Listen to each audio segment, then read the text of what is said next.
Dave, so Steph's gone to get changed. Talk me through what you're thinking of doing. What's your next shot going to be? What's your next mind vision? So I really like the idea. We've done some shots with the beach hut, so I kind of want to turn around now and kind of play with the landscape that we have in front of us. So the way that I'm going to frame this up, I'm going to jump back to the wider lens, and I'm actually going to kind of pretty much frame up what would be a landscape image, and then we're going to kind of like you would for a set designer would for a film. We're going to have our little set of an image that looks great, and then we're going to put the model or actor or whatever it would be into the scene. So we're going to kind of line this up as it would be a proper landscape image, and then place a subject into it. And again, so you're going to be shooting with the light hitting straight into Steph. You're going with a hard light look. Yes, yeah. Again, which is why the filters are going to be tremendously good, because we have, in this particular view that I'm looking at, we have no sky detail at all. So I'm going to create that detail by having a big graduation. So I'm probably going to use my 0.6 and my 0.9 from the top. So I'm going to have a very dark sky at the bottom. So it's going to look, again, these pictures are going to be in black and white. So we're going to have a nice big graduated sky, and then our models are just going to stand out against what will be quite a dark sea. Okay, got it. Yeah. Now, Dave, I've just noticed, right, your camera is placed front down onto a bunch of stones. Now, there's going to be a bunch of people watching this going, I can't believe he just did that. Talk to me. Again, one of the reasons I love my matte box, it's very good for keeping my camera stable. I always put my camera down flat. It's just a habit I've got into. It's easy to pick up, but the matte box makes it very difficult to fall over as well. Nothing's touching the lens because of this big metal plate, which is quite scratched, as you can see, but it actually keeps everything pretty stable. So, you know, I always tend to, if I put my cameras down like this, it tends to damage the bodies. You can see this one's actually actually quite clean, but now, for me, just looking at the front of your filters as well, your Lee filters, yes, which of course are exceptionally good. I use them myself and they cost a lot of money. There's lots of grubby little marks and little chippy scratches and things. Yes, and when you see the images, what you'll see especially, on this particular image, the sun is going to be to my left. So the sun's going to be coming across, and what I'm going to do is I'm actually going to tilt the matte box this way. So I'm still going to get a bit of sun hitting these filters, and what these beautifully curated filters, or scratched, some people will notice, is when the sun hits, it's actually going to give me a weird specular highlight coming across, which I'm actually going to quite enjoy for this, because I want these images to look quite vintage. So those kind of random aspects of light falling across are going to be something that I'm actually going to play with in camera, because I can see them, and I'm going to adjust my matte box so they actually kind of work with the image. Yes. Most people though do look after your filters. I use them in more of a kind of a creative manner. So I do tend to not clean them as much as normal. But also, I mean, photography is about creating things, because you're working from the point of view of total pre-visualization of your image, and little specular marks and highlights and stuff is all part of that image you're visualizing. When people see these images, I would love it if they thought they were maybe, you know, 50 years old, or even, you know, 100 years old. I'm going for a very kind of nostalgic feeling. Steph's going to be wearing this beautiful white dress that's going to fall onto what will be a very black sea, with a kind of a highlighted bit in the sky, and then it's going to be very dark on top. They won't fit into any specific time genre, you know, so shooting in this way with the filters all kind of fills into that kind of aspect of the image. So down here? No, on this one down there. Yeah. Oh wow, so we're going quite a long way away. So you're thinking of having Steph fairly small in the image? Yeah, so one of the images that we've just done a minute ago was literally a very close-up image. So on the whole set, again, I'm thinking of a set of images. This one's going to be a big vista landscape. Tons of negative space. Yeah, loads and loads and loads. And again, because this is going to be a monochrome image, the bright white of the dress is going to be offset by the black. So she'll really pop out of this image, we hope. Groovy. I'll shut up and let you get on with it for a minute, okay. though, I may. Just turn around for me.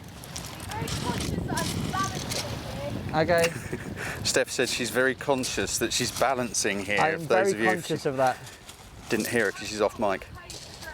Okay.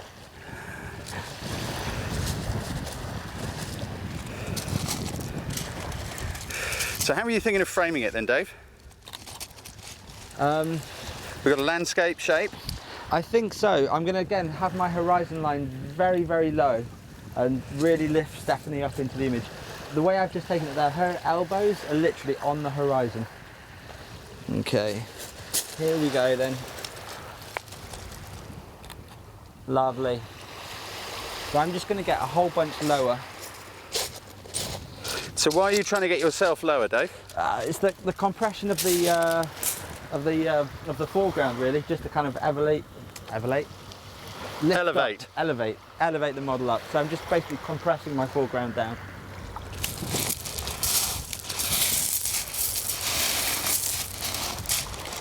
Just drop your arms completely down, nice and straight. There we go.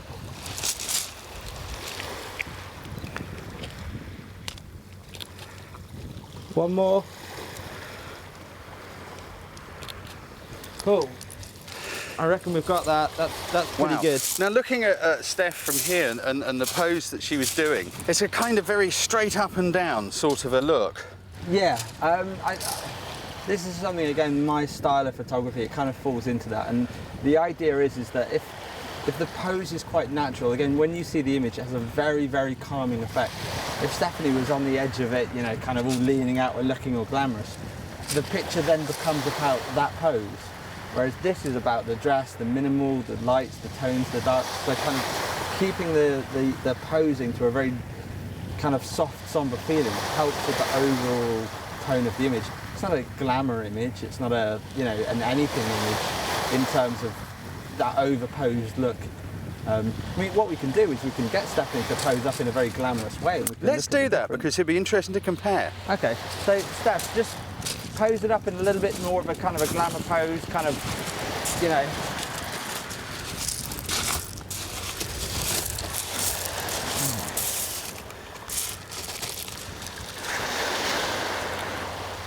Wicked, thank you. Cool, yeah, so I have the same image again, and it has, for me it does have a little bit of a tonal difference in the style of the image. But again, I can sort of see what you mean with the straight up and down, that very natural, it's almost like a little bit of a lost look, I would. Yes, but with the sea behind and it's all, you know, early morning, the sky's really clear, that minimal look I think does look quite good. It's dreamy, isn't it? It is, it is. That's cool. Cool, right, so I'm probably going to shoot a couple more just to see what else we can get out the frame. So I'm really happy with this first frame, so now I'm going to really change things up and... Go for it, change things up, tell us what you're doing.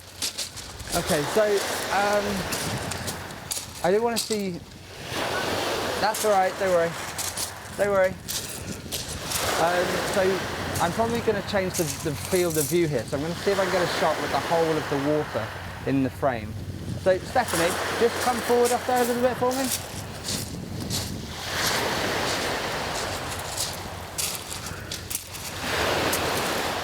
Cool. Again, just drop your arms down a little bit.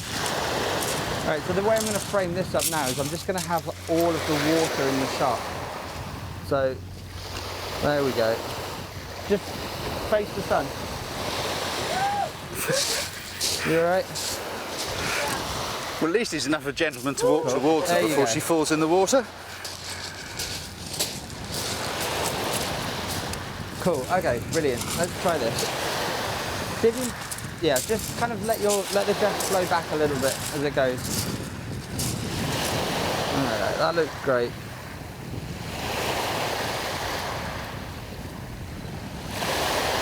Just look straight into the sun. Huh? Just kind of look straight out that way. That's great. Lovely, lovely. Right, and we're going to come right down again. So you're getting down low again, Dave. Is this because you want more sky, or is this... Yeah, again, I'm just kind of trying to find some interesting compositions, really. I'm either going to shoot down high or down low. But let's see what this looks like. And I mean, coming down here low with you, we can see it immediately makes Steph a lot more powerful in the frame. Yeah, yeah. Let's have you turn your whole body, just with your head. Just look back that way. That's it. Why do you keep changing the pose, Dave? So I've already got my safe shot. I already know the picture that I kind of really like. at this point in time, I'm just playing around to see if something kind of pops up or inspires me. So there's nothing wrong with completely changing things just to see what they look like. And in fact, since I've looked towards you, what I'm going to try and do now is... So hang on a minute before you fly off. So it's about like taking loads of shots, but changing things between them to find what works, rather than taking the same shot over and over again? Yeah. Yeah, I mean, there's no point in taking the same shot again and again and again and again and again. I mean, it's easy just to make a quick, small change. You know, even if it's just a change of the aperture ring, just to see how much something does change, because you might see something that's quite fun.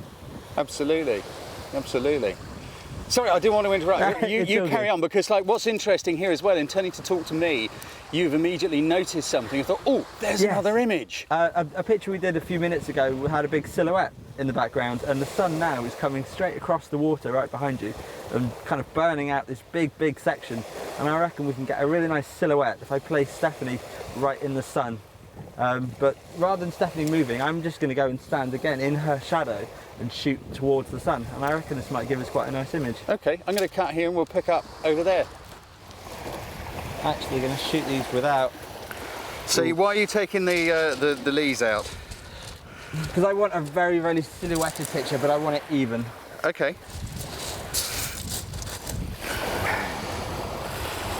Okay, right. Flatten that down. Let's see. And are you shooting wide or are you shooting in tight? I'm shooting very wide. I'm at 16mm, so it's really wide. I'm getting some of the beach hats in and some of the water in. It's basically just a big wide shot. But this looks pretty good. Very good indeed. Okay, I'm just going to bring down my shutter speed, so it's going to be a very dark image. So just going to have the sun and Stephanie. Basically, the only way that we can see Stephanie now is because of the bright reflection from the sun on the water. But that looks really good. In fact, I'm just going to keep the same angle. I'm just going to move a little bit to my right. That does look amazing, you know. That tiny little Steph in the middle of this blinding white. I mean, as I put the video camera and put Steph into that light path where you just were. So I'm at f22. I'm going to go to 180th of a second on ISO 200, and this should. So what was your thoughts in changing those settings, Dave? Basically, I've got a really nice silhouette, but I just want a bit of that detail of that dress to come through. I'm sliding down. So you took your shutter speed down a little bit just to bring in some more mid-tones, yeah? Yeah, pretty much. I'm also now getting a nice sheen reflection off the stones instead of the huts, and I'm starting to get these clouds in a little bit more now as well. We'll go to f20. That looks really good. Do you work with your histogram very much? My histogram? I've heard of them. Have you? I have. Not really, because I tend to be creating an image that's in my head, and if that's too dark or too bright or too, it's not really, I'm creating an image that I want to take. So it's more or less finding that image. If it's for I mean, this image, these shots are for me, so I don't really mind if they're too dark or too bright. That's what I'm going for. But if they're for somebody else or a client, then using the histogram is probably a good safe way to go, for sure. But I like this. My histogram is just all to the one side. It looks great. Looks great. But this looks pretty good. One more shot. Marvellous. Right, I think we should let Stephanie down before we should, before she falls off. Right, I'll go give her a hand. Okay. He's quite gallant, really, isn't he?